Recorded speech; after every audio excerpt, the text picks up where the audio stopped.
Carta de Paulo aos Gálatas, capítulo 6, eu começarei do verso 1, porque o contexto é muito importante a ser considerado, mas nós nos basearemos nos versículos 9 e 10.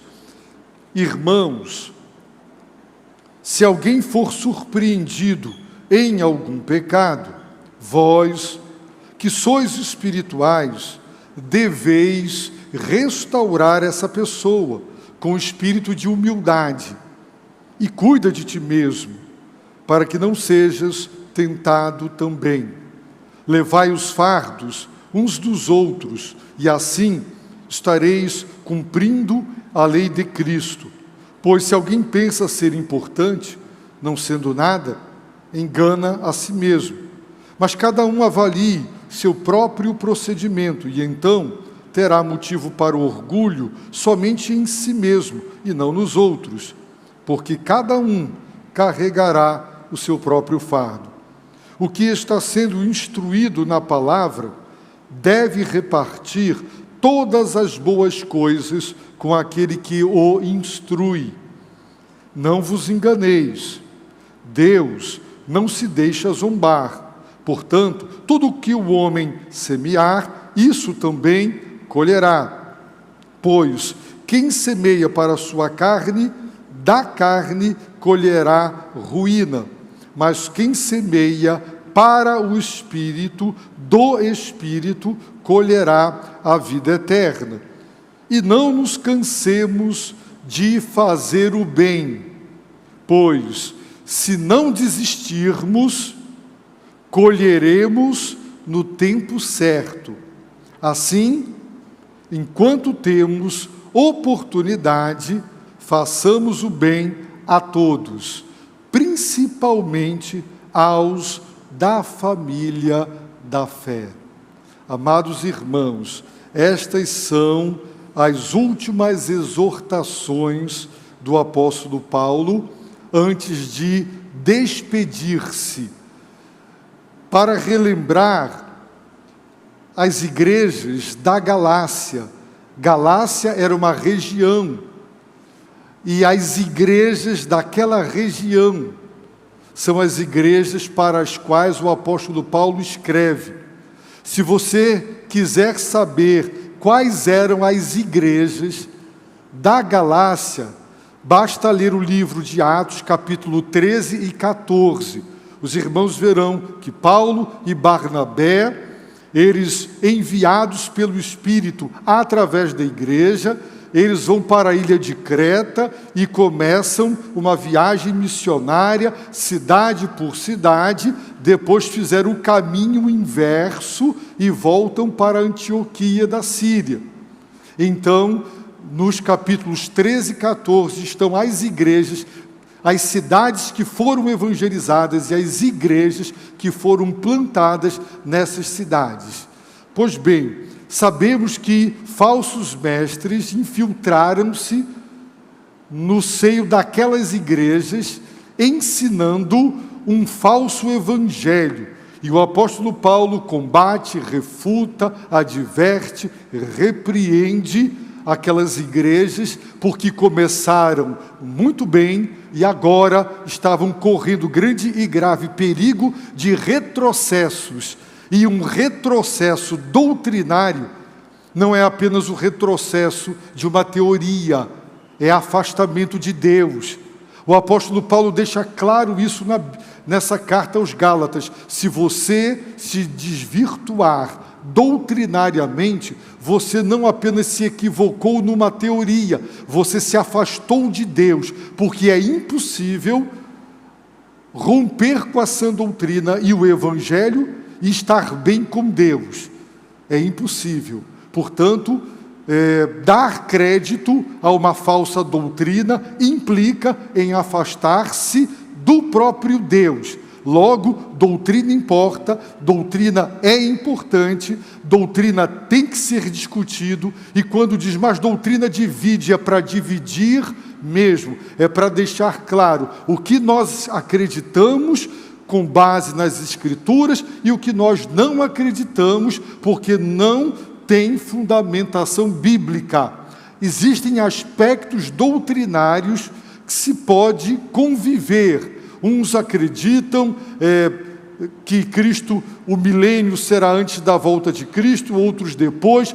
Existem alguns temas que não são essenciais e é possível você ser ortodoxo, você estar na sã doutrina, mas tem alguns pontos para os quais não há unanimidade. Lutero e Calvino, sempre houve divergência quanto à compreensão da ceia do Senhor, por exemplo, batismo e alguns outros assuntos que não chegam a ser matéria que se considere cardinal, algo do qual um afastamento implica em afastamento de Deus. Pois bem, o apóstolo Paulo termina a sua carta com alguns mandamentos. O primeiro mandamento: restaurai. Se um irmão ou uma irmã for pego ou pega em flagrante, cometendo pecado, seja ele de que tipo for, mentindo, enganando, sendo falso, adulterando, roubando, qualquer tipo. Qual é o dever de pessoas espirituais? Pessoas espirituais agem espiritualmente. A atitude espiritual, quando você flagra um irmão, uma irmã pecando, não é pegar o celular e divulgar, não é ir para uma rede social e tornar público, não é colocar o dedo do nariz do indivíduo ou da pessoa e humilhar e tripudiar e ofender, não é. O dever é restaurar. Faça com que aquela pessoa, aquela irmã e aquele irmão volte a ser o que ele era e o que ela era. Porque fraquejou na oração, porque fraquejou na palavra, porque se distanciou de Deus, porque caiu em tentação, pecou. Então ajude-a a voltar a ser o que era. Também dizer: não tenho nada a ver com isso, problema dele, problema dela, cada um cuida de si, eu não me meto com a vida de ninguém. Isso não é uma atitude de uma pessoa espiritual. Pessoas espirituais agem espiritualmente, se importam, amam o próximo e querem que aquele irmão e que aquela irmã voltem a ser pessoas como eram outrora. E deve ser feito isso com espírito de mansidão, com toda humildade. Por quê? Porque se nós não cuidarmos de nós mesmos, nós também cairemos ao sermos tentados e talvez agiremos de modo pior do que aquele irmão ou aquela irmã. Então, pessoas espirituais restauram irmãos ou irmãs que são pegas no próprio ato do pecado. Segundo mandamento: levai os fardos uns dos outros. A palavra fardo é a tradução de uma palavra que implica em um peso insuportável que uma pessoa só não dá conta de levar.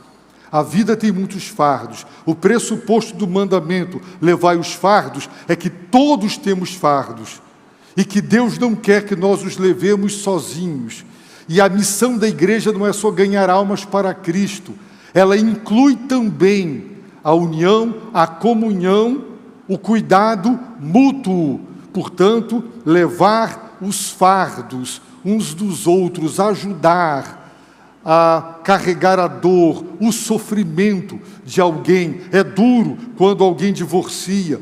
O sofrimento é muito grande para tudo e para todos. Então aquela irmã, aquele irmão vai ajudar naquela fase tão difícil a carregar o fardo. Isso significa não só que Deus não quer que eu carregue o meu fardo sozinho, portanto eu não posso me isolar, eu não posso me afastar de Deus e da igreja e dos irmãos. Pelo contrário, eu devo ser humilde o suficiente para aceitar que me ajudem naquele momento terrível que eu estou passando, a orar comigo, a chorar comigo. Eu passei um momento, certa vez, tão difícil, e pastor não desabafa com ovelha. E, infelizmente, não há muitas amizades entre pastores, e existe até certo tipo de competição e você não se sente à vontade. mas Deus colocou um pastor no meu caminho, e eu pude abrir com ele o coração, e ele não podia fazer nada por mim, mas ele ajoelhou comigo, e ele caiu em prantos, ele chorou tanto, nem eu tinha chorado tanto assim, mas ele chorou tanto, e eu vi o quanto ele sentiu a minha dor, e ele me abraçou, e chorou comigo, e naquele momento ele me ajudou a levar meu fardo. Então, meus irmãos, é assim, levai os fardos uns dos outros, porque assim nós estamos cumprindo a lei de Cristo, que é a lei do amor. O terceiro mandamento é avalie, cada um avalie o seu próprio procedimento. Avalie, submeta a teste, para aprovar ou reprovar, não a vida alheia, a sua própria vida. E se você for aprovado nessa avaliação, não se gabe, não se compare com os outros, não faça como o fariseu que foi orar dizendo: Deus, eu te agradeço, porque eu sou a fera, eu sou o cara, eu sou o tal, eu sou o super crente. Não é como aquele outro ali. Não se gabe, não se compare com Jesus Cristo, e você verá que é um verme, que é um pecador, digno do inferno. Mas o apóstolo diz que cada um carregará o seu próprio fardo. Agora é outra palavra para fardo. É a palavra que no grego indicava a mochila que o soldado carregava. Portanto, um peso que cada um de nós tem condições de carregar. E qual é a lição? É que quando nós comparecermos diante do tribunal de Cristo, no juízo final, para a prestação de contas, ninguém vai levar o nosso fardo. Naquela hora é você e Deus. Não adianta, deixa eu chamar minha mãe aqui para ela quebrar meu galho. O Senhor vai dizer: não, agora é entre nós dois. Agora é um por um. Você vai prestar contas de cada palavra frívola que saiu da sua boca. Você vai prestar contas de tudo que fez ou deixou de fazer. Agora é a hora do acerto de contas, ok? Então, nessa hora, cada um carregará o seu próprio fardo. Quarto mandamento: deve repartir. Se você recebe dos mestres da igreja, dos pastores, a ministração da palavra de Deus, então é um dever de quem é instruído compartilhar todas as boas coisas com aquele que o instrui. Ou seja, digno é o trabalhador do seu salário. Os que se dedicam ao ensino e à pregação precisam de sustento para que estudem a palavra, para que conheçam a palavra a fundo, para que se preparem. Meus irmãos, eu não gasto menos de 6 horas preparando um sermão, às vezes muito mais, para preparar um sermão. Púlpito não é para contar caso, não é para contar história, não é para fazer graça, não é para entreter a igreja. O púlpito é para haver ensino, exposição, doutrina da palavra de Deus, e demanda tempo. E para que os mestres, os pastores se dediquem à ministração da palavra, precisarão não estar numa fábrica trabalhando, mas dedicando-se ao estudo, para ministrar a palavra no aconselhamento, na visita, nos treinamentos, nos cursos que se dá na igreja. Portanto, é necessário.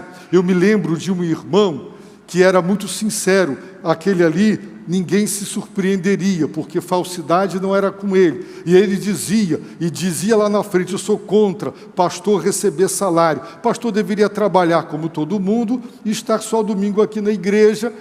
Muito bem, era a posição dele. Ele ficou gravemente enfermo. E ele era do tipo de homem, né, que a esposa colocava a comida dele, só faltava colocar a comida na boca. Ele era, né, bem dependente, pois ele ficou doente e ficou internado muito tempo. E ele ficou em depressão. E visita, para o caso dele, era uma vez na semana. Mas quem podia entrar na hora que não era a hora da visita e podia passar um bom tempo com ele ministrando a palavra? O pastor. E quando ele voltou, que Deus o abençoou e recuperou, a primeira coisa que ele fez, do primeiro culto que ele fez foi: irmãos, eu já defendi aqui que pastor não tem que receber sustento da igreja, ele devia trabalhar como todo mundo. Agora eu entendi. como Deus me abençoou e me ajudou com o cuidado pastoral que eu recebi. Então, é um exemplo, não é? O 5º mandamento é: não vos enganeis. Irmãos, não vos enganeis. Sabe quantas vezes isso está escrito na Bíblia? Pare de se enganar. Que tipo de engano? O apóstolo Paulo explica: Deus não se deixa zombar. Se você acha que pode zombar de Deus, se você acha que pode ridicularizar Deus, se você acha que pode passar a perna em Deus, você está se enganando. E aí o apóstolo apresenta um princípio da agricultura que é inexorável e imutável. É a lei da semeadura e da colheita. O que o homem semeia, ele colhe. Você diz assim para a terra: eu vou plantar cupuaçu, mas você está colocando um caroço de manga. Aí você diz assim: enganei a terra. Enganei, vai nascer uma mangueira, vai nascer cupuaçu. Porque não adianta, o que determina a colheita é a semeadura. É um princípio inexorável. Semeou pouco, vai colher pouco. Semeou uma péssima semente, vai colher uma péssima árvore. O que você semeia, você colhe. Você quer colher a santificação? Então cuidado com os seus olhos, cuidado com as suas mãos, cuidado com a sua língua. Você quer colher um matrimônio harmonioso, feliz, saudável, edificante, onde você tem prazer? Então haja como tem que agir, porque é o princípio da semeadura e da colheita. Querer colher santificação, querer colher generosidade. Você plantou egoísmo, vai colher altruísmo. Plantou avareza, vai colher generosidade. Plantou confusão, plantou infidelidade, plantou mentira, vai colher verdade, vai colher fidelidade. Não, Deus não se deixa zombar. Ninguém vai ridicularizar dizendo: está vendo, Deus? Eu plantei cupuaçu e colhi manga. Não, olha, eu plantei, semeei no campo da carne a semente do pecado e colhi a vida eterna. O apóstolo disse, não é? Se você semear no campo da carne, no teu coração, o nosso coração tem duas partes: a velha natureza, que apesar da nova não foi extirpada, desarraigada, extraída de nós, ela está lá. Eu sou uma nova criatura, mas o meu coração continua pecaminoso. E eu tenho que escolher em qual campo do meu coração eu vou semear. Se eu semearei no campo da carne, as sementes da carne, do pecado, e eu colherei a ruína, ou se eu semearei no campo do Espírito, as coisas espirituais, e colherei a vida eterna. Portanto, Deus não se zomba. O que você semeia, você colhe. Isso é inexorável, não dá para mudar isso. Não dá de maneira alguma. Quem quiser ver as mensagens mais detidamente, que eu estou fazendo uma síntese, está lá no canal do YouTube. Hoje nós veremos então o verso 9 e 10, nos quais o apóstolo Paulo diz: não nos cansemos de fazer o bem. Não nos cansemos de fazer o bem. Qual é o pressuposto de um mandamento assim? É que fazer o bem cansa. Cansa. Se não cansasse, as pessoas fariam bem o tempo todo. E elas não desistiriam de fazer o bem. Eu já indiquei pessoas para empresários para dar emprego. E já tive aborrecimentos e decepções. Por quê? O pastor pediu um emprego para essa pessoa. Essa pessoa veio trabalhar comigo, eu abri a porta e ela me roubou. Pastor, que indicação, hein? Aí você diz: não indico mais ninguém. Não vou pedir mais para ninguém. Você fica irado. Pastores, me indica por uma igreja. Um amigo meu, formado comigo, uma pessoa que parecia uma pessoa certa. Quero voltar aí para o Rio ou para outro lugar, onde eu estou sofrendo muito. Indiquei ele para uma cidade, para uma congregação nossa, uma cidade extremamente católica, dificílima de evangelizar. Sabe o que ele fez? ele cansou, então ele foi no comércio, comprou geladeira, sapato, roupa, ele foi no comércio, comprou tudo a prazo. Depois que entregou tudo, de madrugada um caminhão estacionou, ele botou tudo dentro e foi embora. O escândalo, o comércio todo da cidade, irmãos. Aí a igreja, pastor, hein? Que bela indicação. Não dá vontade de dar uma surra num pastor desse? Tinha que chamar ele aqui, mandar ele vir pelo corredor e cada um dos irmãos davam um peteleco nele. Como é que uma pessoa faz isso? Como uma pessoa faz isso? Então cansa fazer o bem. Você já fez o bem e colheu a ingratidão? E a pessoa saiu te criticando? Eu fui procurado por um casal que hospedou um sobrinho e fez o que poucas pessoas fazem, que é abrir a casa. Quando você abre a casa, você está abrindo a sua particularidade, a sua vida íntima. E aqui tem algum casal que não briga? Aqui tem irmãos que não se desentendem dentro de casa? Aqui tem algum casal que não tem problema de pai com filho, filho com mãe? Não tem? Toda casa tem problemas. Tem que ser crente para saber o que eu já vi em vários estabelecimentos comerciais. O que você viu de ruim aqui, conta para a gente. O que você viu de bom, conta para os outros, para fazer marketing, para eu ter mais freguês. Precisa ser crente para ter esse senso?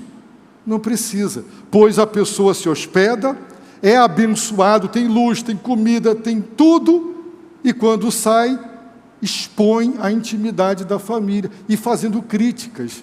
Irmãos, não há gratidão? Qual é a família perfeita? Como é que você entra num lar que te acolhe, e você sai falando mal? Aí vem o casal me diz, tem outros sobrinhos do interior querendo vir para a capital. E a nossa vontade é dizer não. Por quê? Porque o sobrinho fez isso. Cansa fazer o bem muitas vezes, porque você colhe ingratidão. Tem os oportunistas, que vivem de pedir, de pedir, de pedir. Você faz o bem e a pessoa diz assim, você tem dinheiro. É mais do que dever. Eu já ouvi pessoas falar isso, irmãos. A pessoa tem muito dinheiro, ajudou foi pouco. Cansa fazer o bem. A nossa área de ação social da igreja, seria fácil dizer para as pessoas aqui, vão embora, vão perturbar em outro lugar, ficar pedindo, porque dá trabalho. E uns vêm, mente. Teve um que veio chorando, minha filha precisa ser sepultada, ela morreu, chorando, vamos lá então, eu vou pagar lá o velório, vamos lá. Não, tudo mentira. E vem cada dia com uma história diferente. Cansa fazer o bem. Você colhe ingratidão, críticas, falta de reconhecimento, mas, irmãos, fazer o bem também é missão da igreja. Tem gente que é reducionista e que limita a missão da igreja ganhar almas para Cristo. A missão da igreja é evangelizar, para que vidas sejam salvas. Mas essas vidas salvas, elas também precisam viver em comunhão. Encontrar uma igreja, não onde os irmãos se mordem, mas onde os irmãos levam os fardos uns dos outros. Viver em comunhão, viver em união, viver numa igreja onde há socorro mútuo é tão missão da igreja quanto ganhar almas para Cristo. Um estudo sério da palavra de Deus revela que praticar o bem, ministérios de misericórdia, de compaixão, como a missão vida, Sou o Pão da Vida, onde você vai associar evangelização com ajuda às cestas básicas, despachar receitas, ajudar pessoas, fazer o bem. Então, não nos cansemos de fazer o bem. É mais uma orientação. Não canse. Faça o bem. Continue fazendo o bem. Não pare de fazer o bem. Fazer o bem é dever. Nós não pecamos só quando não fazemos o que é certo, ou quando não fazemos o que é errado. Pecamos também quando deixamos de fazer o que é certo. É o pecado da comissão e o pecado da omissão. Eu não fiz nada de errado. Parabéns, mas tem coisas certas que devem ser feitas. Não nos cansemos de fazer o bem. Cansa, desgasta, é verdade, mas não canse, não pare de fazer o bem. Continue ajudando as pessoas, continue socorrendo as pessoas, continue. Exige amor, renúncia. Você vai ter que tirar do seu dinheiro. Você podia ir num restaurante, você não vai, porque você vai ajudar um parente. Você vai trazer para você trabalho, vai trazer para você, não é, privar-se, fazer o bem. É verdade que algumas pessoas precisam de disciplina, não é? Há pessoas que só querem receber. Eu estou aprendendo a disciplinar. Às vezes você tem parentes que você ajuda, faz tudo. Só procuram quando precisam. Aí você decide, né? Vou dar um tempinho para que as pessoas aprendam que relacionamento é via de mão dupla, não é via de mão única. E há tanta gente egoísta que só quer receber, mas não quer dar, só procura se precisar. São pessoas, irmãos, sanguessugas. E nós precisamos também ter sabedoria de Deus para lidar com pessoas assim, dentro, muitas vezes, da nossa própria família. Não nos cansemos de fazer o bem. É o que a palavra de Deus nos diz. Sabe por quê? O apóstolo Paulo diz: colheremos no tempo certo. Observem bem, colheremos. O apóstolo Paulo, inspirado por Deus, e em outras passagens das Escrituras Sagradas está claro: colheremos, haverá colheita, estamos sendo assegurados, estamos sendo certificados que todo o bem que fizermos aqui na terra, haverá uma colheita para esse bem. Talvez não seja nesta vida, talvez as pessoas que você tanto ajudou não vão agradecer, não vão reconhecer, e se um dia você precisar, não vão retribuir. Mas Deus sabe tudo quanto você faz. Por isso ele diz: se não desistirmos, colheremos. Mas ele diz no tempo certo. Todo agricultor sabe que você semeia hoje e que entre a semeadura e a colheita existe um tempo. Tem árvores que dão fruto, apenas como exemplo, com 3 meses. Tem outras como 6 meses. Há um intervalo maior, dependendo do tipo de árvore, de plantação, e de outro, mais tempo. Mas o fato é que haverá colheita. E o apóstolo Paulo está dizendo: não canse de fazer o bem. Imagine que o agricultor, porque semear não é só jogar a semente no buraquinho, não. É pegar um terreno cheio de capim, de pedra, de pau, é limpar, é arar, é adubar, é regar. Semear inclui tudo isso.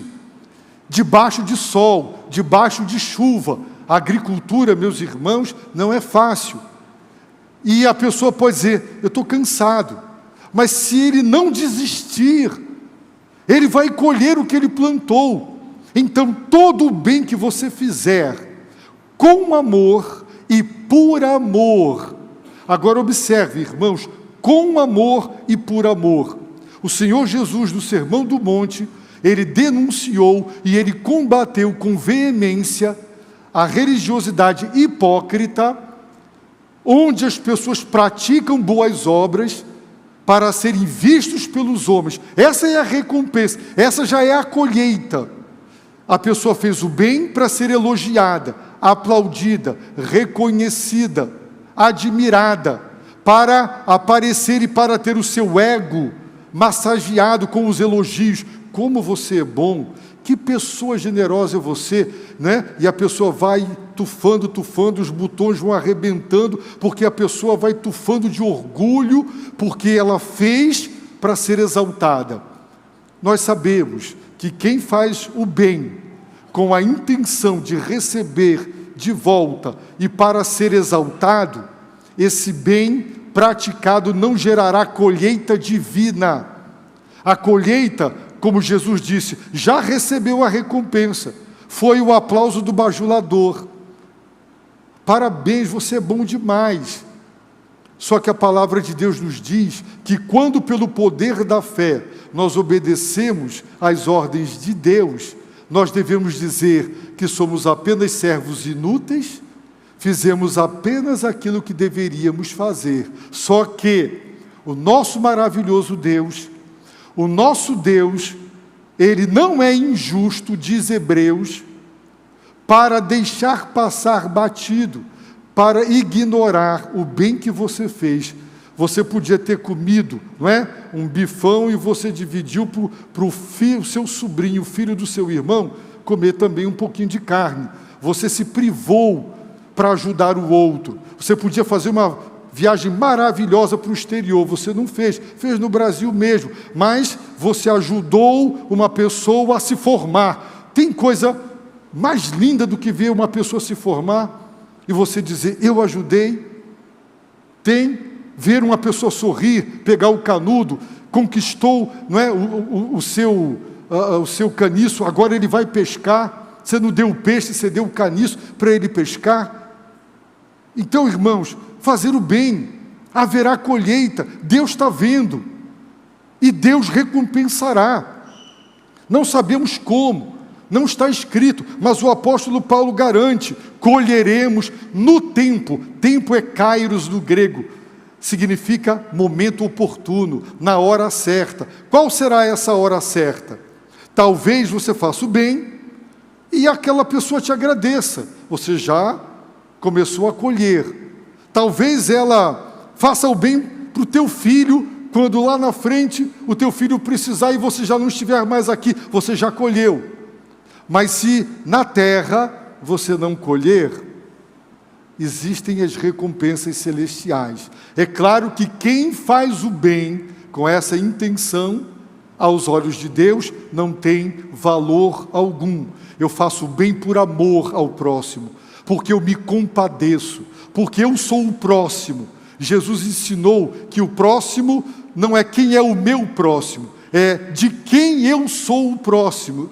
Eu sou o próximo daquele que eu percebo a necessidade e eu me ofereço para ajudar. Eu fui o próximo daquele que sofre. Não é verdade? Então, queridos irmãos, em Mateus 25, não é exatamente uma parábola, mas é quase que uma poesia do julgamento final. Porque Deus, no julgamento final, o Filho do Homem, Ele vai separar as ovelhas para o lado direito, o bode para o esquerdo. Observe, já tem ovelha. Ovelhas são os salvos. Eles virão para o lado direito porque são ovelhas. E o que vai para o lado esquerdo é bode, não está salvo. E o que será dito aos dois grupos? Jesus dirá, eu tive fome e me deste de comer, sede, estava sem roupa, preso, fostes visitar-me, você me fez o bem. Quando? Quando fizesse um desses pequeninos. Os salvos demonstrarão a sua salvação com atitudes de amor, de misericórdia e de compaixão para com os pequeninos, para com os sofridos e os necessitados. As boas obras não salvam, os salvos praticam boas obras. As ovelhas, elas fazem o bem. E os bodes, tem bode que faz o bem, mas ele faz o bem querendo que Deus recompense com a salvação. Só que Deus não vai premiar ninguém pelo bem praticado, porque praticar o bem é dever. Ninguém será salvo pela prática do bem e das boas obras, mas os salvos praticarão as boas obras. É isso que Mateus 25 ensina. Tudo que você fizer por um irmão, você está fazendo por Jesus Cristo. Tudo que você fizer, se você pegar uma pessoa e levar para uma consulta médica, se você cruzar a calçada e comprar um remédio, se você pegar no seu armário compras e der para uma pessoa que está desempregada, se você disser, quanto foi a tua luz? Eu não tenho todo o dinheiro para pagar a tua luz, mas toma aqui R$50 para ajudar a pagar, é o que eu posso. Todo o bem que você fizer, todo, você colherá. E você faz o bem através do dízimo, porque através do dízimo Nossa igreja ajuda o Lar Batista Janel Doyle. Nossa igreja dá centenas de bolsas de alimentação por mês. Os irmãos não sabem, mas nós despachamos receitas caras de muitos irmãos.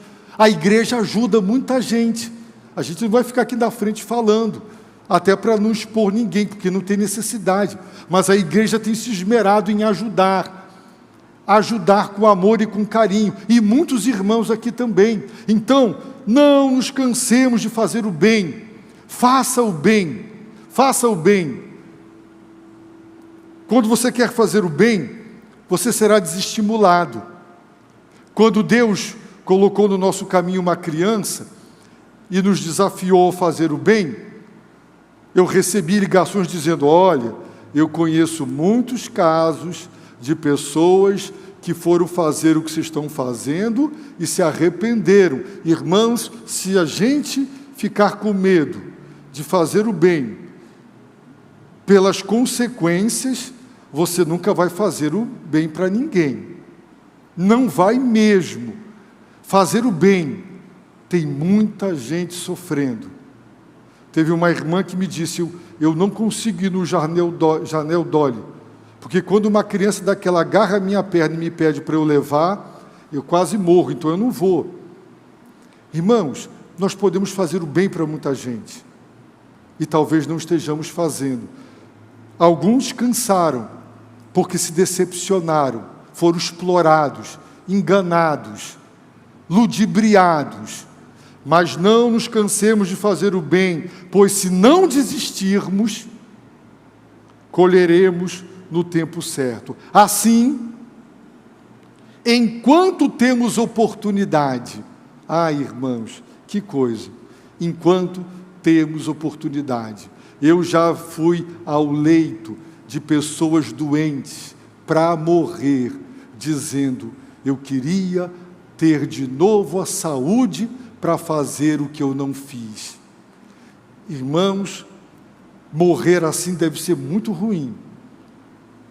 Você doente na cama pensando: como eu fui egoísta, não fiz nada por ninguém, eu tive condições, eu não ajudei, eu podia ter feito o bem, egoisticamente não fiz o bem, só pensei em mim, só pensei na minha família, não pensei na família do meu próximo, só pensei em mim, só fiz tudo por mim, a minha vida gira em torno de mim, e de mim, e de mim, e daqueles que eu amo, é filho, é filha, é mulher ou é marido, mas eu negligenciei.